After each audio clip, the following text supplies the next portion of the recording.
เดี๋ยวเราเป็นศูนย์ผู้ให้ยิ่งใหญ่ใจจังกายจะมากน้ำพญายาผู้อยู่คงกับพันใดมีวิชามาไว้ติดตัวดอกคือว่าของมีคมทั่วลาคนมาขาดกระบอกตายกายจะมาเป็นยาไข่น้อยยาไข่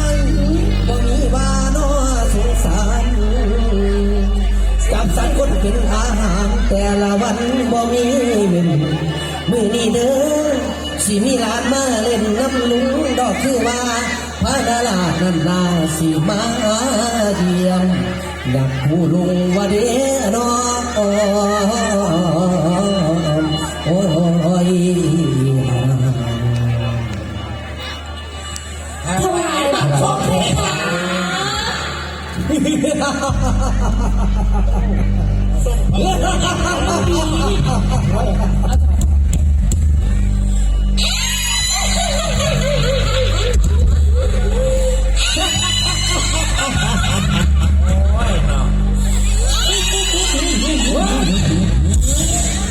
หัวแล้ว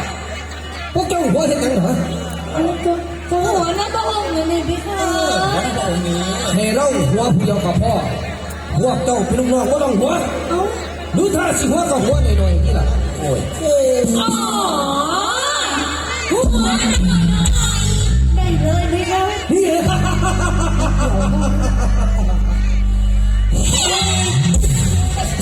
พอใจป่ะพี่ค่ะหน่อยพอป่ะพี่ค่ะหัวสำนีนะเดี๋ยวสิเกินหน้าเกินตาเขาเลยแม่ล่ะส่งมาทีที่ครับข้าเองคือพญายักษ์กายบาทซึ่งเป็นอสูรผู้ยิ่งใหญ่เมืองไกลจักขี่คุยคันนี่จะมันยังอยู่ใส่ไม่สามารถใส่กระเดี่ยวบ้านน่ะ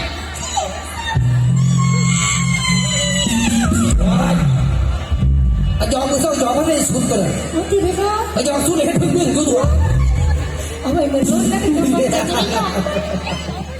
กายมาน้ำพญายักษ์ผู้อยู่โคกับพันใดมีวิชามาไว้ดิ้นโตดอกคือว่าของมีคมทั่วลาขนมากขากับบอตาย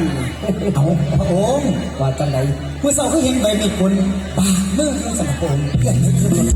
ว้ายมีคนปากเมื่อไม่อยากเอาสิ่งมันบอตายโอ้ยอย่าบอกเพียงใหญ่เขาเนี่ยนี่สามคุยมาว่าฟังว่าเขาที่เดียวเขายุ่งมาตายว่ายังไงคิดได้บอกหัวไม่กวนเว้ยเขาหนาเกี่ยวกับขามเนี่ยคุณบอกเมื่อนี้พวกเจ้าจับมนุษย์กันกินหรือยังฮะพี่พระองค์พี่น้องท่านมาบอกเรื่องกินนะยังเลยพี่น้องตอนนี้พวกมัมเชิญกันแล้วพี่น้องทั้งหิวสู้พุทธะรักกับหอมเที่ยวมาพี่น้องมาท่านกิน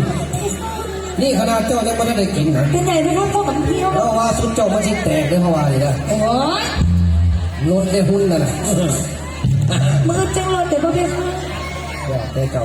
ส่วนที่ฉันนี่ก็ยังว่าฉันได้กินมาแต่การเดี๋ยวฮะจะไปจังการว่าดิฉันอ้าวเขาตายบอกว่าเนี่ยเขาว่าเท่าตันโซนนั่งขนมวะวันแรกนี่ดิฉันนี่ย่างไปหาซื้อลูกชิ้นกินมา2 ไม้เพคะโอ้ยอยากได้ที่มากินลูกชิ้นเดี๋ยวนี้มันหิวนะที่แรกว่าจะกินพี่น้องบ้านโคกสว่างนี่แหละผู้ใดคนท่านเดี๋ยวเอาติ๊บมาแถมหมอลำชิกินผู้นั้นได้บัตรไปเล่นทั้งไหนก็คือว่าสบายใจคือจังมันเล่นยุโคกสว่างนี่มันเล่นยุโคกสว่างนี่สบายใจแนวใดมึงบอกคอยมีรางวัลมาขวัญใจกูมันเจนที่ไหนเราเสียฟรีเสียใจพี่น้องทั้งนี้เขาเจ้าบอกใครถือเงินสดเอาสแกนจะได้สีเนี่ยสแกนมึงอยู่นี่เด้กูเห็นมาแล้วนี่ตลกอุปกรณ์หมอลำท่านสมัยนะเดี๋ยวเพิ่นกระลุกเอามาให้เนาะคือนั่งโดดเมื่อไงเข้ามือนี่เดี๋ยวบางอย่างก็เป็นแปลกๆไว้แปลกไหนเนาะบอกแปลกจังดีมันคือมียักษ์เตี้ยยักษ์แคบผลมานั่งไว้ใส่ปะโธ่ยักษ์เตี้ยยักษ์แคบเนี่ยปักย่างบักนี่บอลูที่ตำที่สูงมึง งจิตข้อจิรุดจากบ้านมาหลุดเลยมึงไปเล่ากับพระราชาต้องจะไหนยังไงบ้านนี้ตั้งแต่เปิดธุรกิจเป็นของเจ้าของต้องเป็นมึงว่าดีโอ้มันมีธุรกิจของมันดิแม่นมันเห็นอย่างไรมันเปิดร้านขายขนมครก มันจะรวยแท้ เป็นอย่างมันต้องขายขนมครกแต่มันเป็นคนแค่โอ้แต่งงานก็เคยแต่งมาแค่จิตจะหูจะกว้างเนี่ยมือมันแต่งงานพอได้รับไปนอนเปิดคืนเนี่ยตั้งแต่6 โมงแรงหัว6 โมงเช้าอันนี้แจ้งค่าตาโอ้ยมันก็ธรรมดาแล้วเนาะเขาไม่ป่ามั่งมันก็สว่างกันดอกมันคือถึงเมียนเขาอยู่บนคืนเนาะเอามันบ่ได้เมียนเบิดคืนเนี่ยมันเห็นอย่างสิมันขึ้นเตียงบ่ได้บอกมันเลยเอาไม้ใกล้เอาก็ได้ปูฉาดข้างล่างก็ได้ฉันก็แม่นแดด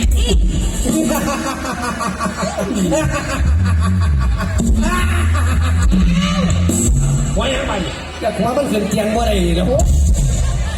โอ้ตะเล่นตนสาดเขาบอก สแกนก็เรื่องขออนุญาตสแกนว่าสแกนเที่ยกันนั่นเด้ที่ผู้หนึ่งผู้เดียวว่าไรนี่ อ่านเบิร์ดสุบาทเด้อโอ้ยต้องมาล่ำเนี่ยเขาใจอยู่มันจะไม่เก่งให้เขานักเดิน เอาละอย่าโม้เสียงกันอยู่นี่เลยเราได้รับข่าวจากพระราชลานไส้ของเขาทรงข่าวมาบอกลูกแล้วว่ามึงอื่นส่งสิมาเยี่ยมมายามลูกเขาเด็กพวกเจ้าเคยเห็นหน้าลานไส้ห้องไปเหรอ โอ้ยบอกเลยไหมคะพระองค์หลานไส้ของพระองค์ทรงพลอเหลาเรียกกับหัวโป้โอ้ว้าวเรียนความรอเลยหัวโผล่มันบริเทิงลูกมันส มันเคยเตะมึงก่อนมาพวกเรา ให้พวกเจ้าเตรียมเราสักทีเป็นแล้วกันนะ เว้ยถ้าเราสักนี้ต้อง40 ปีผสมใช้M150ให้ค่ะอันนี้ผสมM150มันต้องมีกับแกมที่อร่อยไม่งั้นล่ะปรุงเลยนี่เลยกะทิแท้ตาอร่อยดีโอ้ยนี่จะของแซ่บแม่คัสเบิ้งหนังกีนะหนังเรื่องใดไอ้อ้อหนังเรื่องนี้เป็นตะเบิ้งค่ะเป็นตะเบิ้งดิเขาสิฉายวันที่17 กรกฎาคมนี้โอ้ทุกโรงทั่วประเทศพระเจ้าเขาจะไปหาเราจอมไปหากับแก้มได้เดี๋ยวอีหลานจะไปหาเงินได้เอาขอเสียงคนนั่งหลับหน่อยเร็วจะเป็นนักเขาว่าจะได้กับไปน้ำเขานี่ก็ได้เอาแจ้งประชาสัมพันธ์พี่น้องจะบาท1โทรศัพท์ซัมซุงนะครับเคสใสลายการ์ตูนสีแดงครับตอนนี้ที่หลังในที่เด้อครับเข้ามาติดต่อรับด้วยโทรศัพท์ซัมซุงครับเอามาที่นี่ขออนุญาตแจ้งยอดเงินให้พี่น้องรับทราบครับทางคณะท่านเจ้าภาพคนนี้เช็คยอดเงินเป็นที่เรียบร้อยที่พี่น้องร่วมกันบริจาคกันมากคนละเล็กคนละน้อยตามกำลังศรัทธาครับผมสมทบทุนสมทบบุญน้ำกันครับขอให้ได้บุญในกุศลกันหลายๆยอดเงินสำหรับค่ำคืนนี้ได้แก่ 9,839 บาทเอาขอเสียงปรบมือทำในความสมัครสมานร่วมกันอนุโมทนาบุญรวมกันเด้อครับครับช่วงเวลาตอนจากนี้พี่ป้าน้องเข้าสู่บรรยากาศความสนุกสุขความสนุกสนาน ขอบคุณคุณแม่ด้วย ไม่ต้องมา